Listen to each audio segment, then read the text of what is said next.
নমস্কাৰ ফ্ৰেণ্ডছ, স্বাগতম জনাইছোঁ মোৰ চেনেল ভাস্কৰ ব্লগ এণ্ড টেকত আপোনাৰ লগত আৰু এটা নতুন ভিডিঅ'ৰ সৈতে। আশা কৰোঁ সকলোৱে ভালে কুশলে আছে। আজি ফ্ৰেণ্ডছ এটা বৰ ধুনীয়া ভিডিঅ' আপোনালোকৰ কাৰণে লৈ আহিছোঁ। এই ভিডিঅ'টোত আপোনালোকে এটা যদি আগতে শুনিছিল নাম বিখ্যাত সংগীতজ্ঞ লুডুয় ভেন বিথোভেনৰ ঘটনা আপোনালোকক আজি কম। তেখেতৰ জীৱনৰ গাথা কম, অকণমান আপোনালোকৰ লগত শ্বেয়াৰ কৰিম। তো ভিডিঅ'টো শেষলৈ চাব আৰু তেখেতৰ বিষয়ে যদি কোনোবা আগতে জানিছিল তো ভালে আছিল, আৰু নজনাখিনিও তেখেতৰ বিষয়ে জানিবলৈ পাব এই ভিডিঅ'টো চালে। তো ভিডিঅ'টো শেষলৈ চাই থাকিব। তো ঘটনাটো হ'ল লুডুয় ভেন বিথোভেনৰ মৰ্মান্তিক জীৱন গাথা ষ্টৰী। তো আপোনালোকক এই ষ্টৰীটো অকণমান ধুনীয়াকৈ কৈ মই ভিডিঅ'টোত শ্বেয়াৰ কৰিলোঁ, আৰু আপোনালোকৰো ভাল লাগিলে ভিডিঅ'টো শ্বেয়াৰ কৰিব।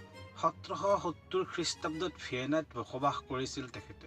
বিশ্ব বিশ্ৰুত অমৰ সংগীতজ্ঞ লুডুয় ভেন বিথোভেন। চূড়ান্ত বাহেমিয়ান এইগৰাকী মহান সংগীতজ্ঞ জংঘলী স্বভাৱেৰে চিৰজীৱনেই চিৰকুমাৰ হৈ ৰ'ল। এই মহান সংগীতজ্ঞ গৰাকীৰ চৰিত্ৰৰ কলবৰ দিশ উন্মোচিত গ্ৰন্থ এখন আজিৰ পৰা 170 বছৰ আগেয়ে ৰচিত হৈছিল। প্ৰায় 150 পৃষ্ঠাৰ মূল গ্ৰন্থখন জাৰ্মান ভাষাত লিখিছিল গেৰাৰ্ড ফন ব্ৰেনিভে। মেমৰিজ অৱ বিথোভেনে নামেৰে যিখন ইংৰাজী অনুবাদ কৰিছিল প্ৰসিদ্ধ লেখক হেনৰি হিন্স আৰু মেনাৰ চলমানে। ইয়াৰ বাহিৰেও বিথোভেনৰ সংগীতৰ বিষয়ে এক প্ৰবল গুৰুত্বপূৰ্ণ মন্তব্য আগবঢ়াইছে চিন্তাবিদ আৰ্নেষ্ট নিউমেনে। কৈছে, সঁচাই কি যাদু আছিল বিথোভেনৰ সৃষ্টি সুৰ, সংগীত আৰু চিম্ফনীসমূহৰ। অপূৰ্ব সমাহাৰত ই এবাৰ শুনাৰ পিছত সহজে এৰি দিব নোৱাৰি। পৃথিৱীত সংগীতৰ সৃষ্টি তপাল বৰষুণৰ জুনুক শব্দ, মেঘৰ গিৰগিৰণিৰ শব্দ, নিজৰাৰ কুলকুল কলহৰ, শিলৰ কু মাত, কেতেকীৰ হিয়া ভগা বিননি, ভমৰাৰ গুণগুণনি ৰঞ্জন, তাৰ পৰাই কিজানি আৰম্ভ। এনেদৰে অবিৰত সেই যাত্ৰাৰ পৰাই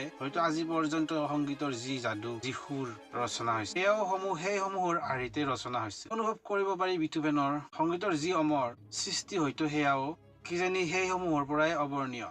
সুৰ সৌন্দৰ্যৰে এক যাদুকাৰী মহাশক্তি। গেৰাৰ্থৰ গ্ৰন্থখনক গ্ৰন্থ সমালোচকসকলে কিন্তু জীৱনী গ্ৰন্থ হিচাপে নহয়, স্মৃতি গাথা বুলিহে স্বীকৃতি দিব বিচাৰিছে। গেৰাৰ্থে বিথোভেনক যেতিয়া লগ পাইছিল তেতিয়া কিংবদন্তীৰ শাৰীত উঠি গৈছিল বিথোভেনে। সেই সময়ত অষ্ট্ৰিয়াৰ প্ৰবাদ প্ৰীতম পিয়ানোবাদক তথা সংগীতজ্ঞ মোৎচাৰ্টৰ সম পৰ্যায়লৈ উত্তৰণ ঘটিছিল বিথোভেনৰ।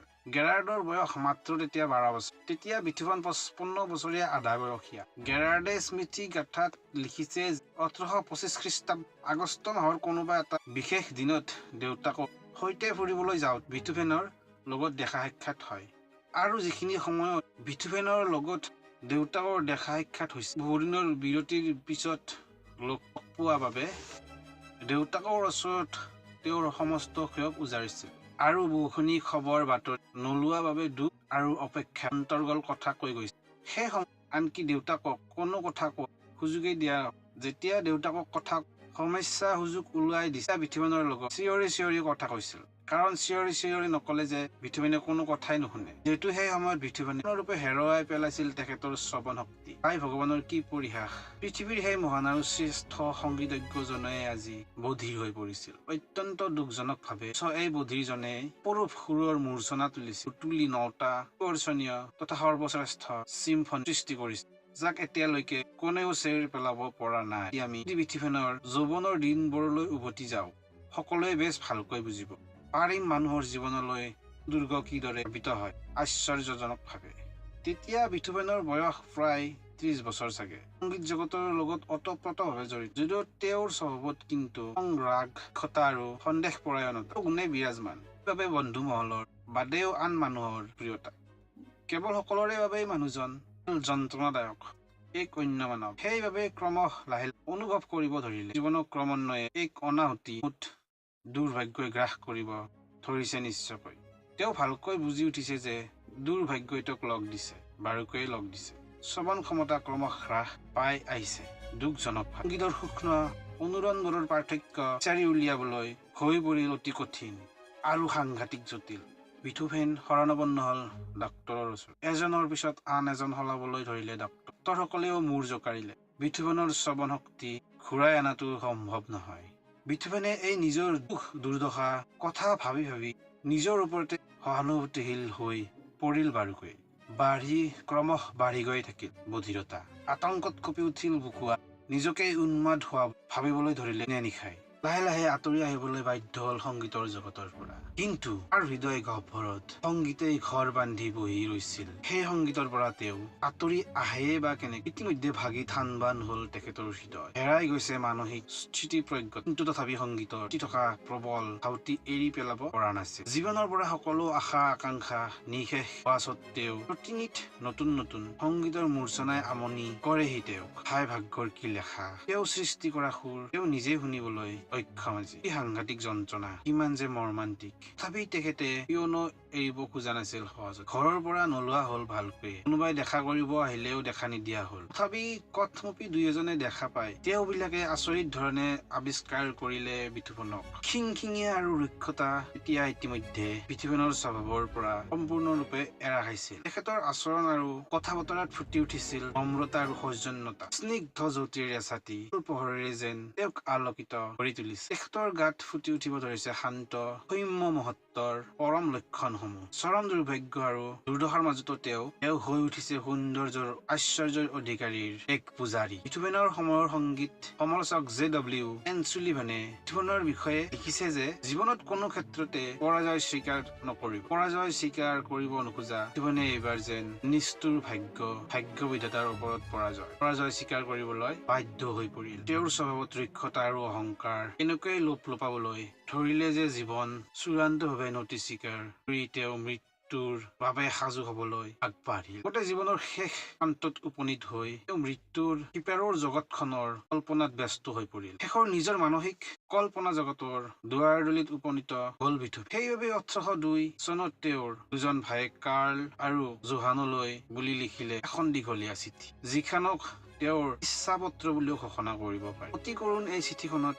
এজন সংগীতজ্ঞৰ বাবে তেখেতৰ শ্ৰৱণ শক্তি হেৰুওৱা কিমান ভয়ংকৰ বেদনা আৰু হতাশাৰে পূৰ্ণ হব পাৰে, সেই সকলো কথা বৰ্ণনা কৰিছিল সেই চিঠিখনত। চিঠিখন শেষ কৰি মৃত্যুৰ ফলালৈ আনন্দ মনেৰে আগবঢ়া বুলি কৈ সকলোৰে শেষ বিদায় মাগিলে বিথোফেন। এই গভীৰ বেদনাত জৰ্জৰিত চিঠিখন লিখি শেষ কৰাৰ পাছতো সুদীৰ্ঘ 26 বছৰ কাল জীয়াই আছিল বিথোফেন। তেখেত অকল জীয়াই থকাই নহয়, মহত্ব প্ৰাপ্তিৰে বিশেষ সেই নিঃসংগ সময় চোৱাতেই তেখেত মানৱ সভ্যতাক সংগীতৰ পৰম স্বাদ প্ৰদান কৰি উত্তৰ পুৰুষৰ বাবে বহুকেইটা চিম্ফনি দান কৰিব। সেইসমূহ আজিও অমৰ সংগীত হৈ ৰল চিৰদিন পৃথিৱী আৰু হৈ ৰব। অহৰহ মৃত্যুৰ ওচৰত আত্মসমৰ্পণ কৰিব খুজি থকা বিথোফেনৰ সন্মুখলৈ যেতিয়া এদিন সঁচাকৈয়ে মৃত্যু আহিছিল, সেই সময়ত তেওঁৰ একমাত্ৰ সংগী আছিল স্মৃতি গ্ৰন্থখনৰ লিখক গেৰাৰ্ড ফন গ্ৰইনিং। 1827 খ্ৰীষ্টাব্দৰ 26 মাৰ্চত বিশ্ববিশ্ৰুত মহান সংগীতজ্ঞ বিথোফেনৰ মৃত্যু ঘটিছিল মাত্ৰ 57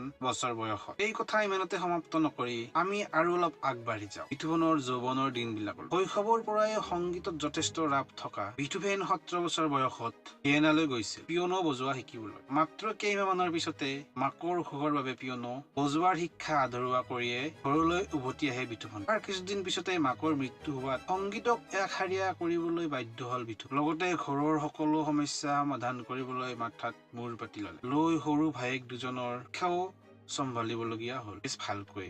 গেৰাৰ্ডৰ মতে বিথোফেনৰ হৃদয় আছিল মমতাৰে ভৰা আৰু আন এক উন্নত মহৎ অনুভৱ শক্তিয়ে চুম্বকৰ দৰে আকৰ্ষণ কৰিছিল নাৰীক। যদিও তেখেত চিৰকুমাৰ আছিল, অথচ মানুহৰ ওচৰত নাছিল তেখেতৰ ভাল বিশ্বাস। সেইবাবেই হয়তো তেখেতে চৌপাশৰ জগতখনৰ পৰা তেখেতে নিজকে বিচ্ছিন্ন কৰি ৰাখিব বিচাৰিছিল। হয়তো বৰ্ধিৰতাৰ ই এটা প্ৰধান কাৰণ হব পাৰে। বিথোফেন আছিল অত্যন্ত মুদী, ইংৰাজীত যাৰ অৰ্থ ইমোচনেল। তেখেতৰ মন গলেহে পিয়ানো বজাইছিল আৰু মন নগলে ওচৰলৈকে নগৈছিল। এসময়ত তেখেতৰ বন্ধু গিল পাৰ্টেছন আৰু তেখেতৰ মাকৰ একেটা ভাড়া ঘৰতে থাকিবলৈ লয়। বিথোফেনে যেতিয়া তাত পিয়ানো বজাবলৈ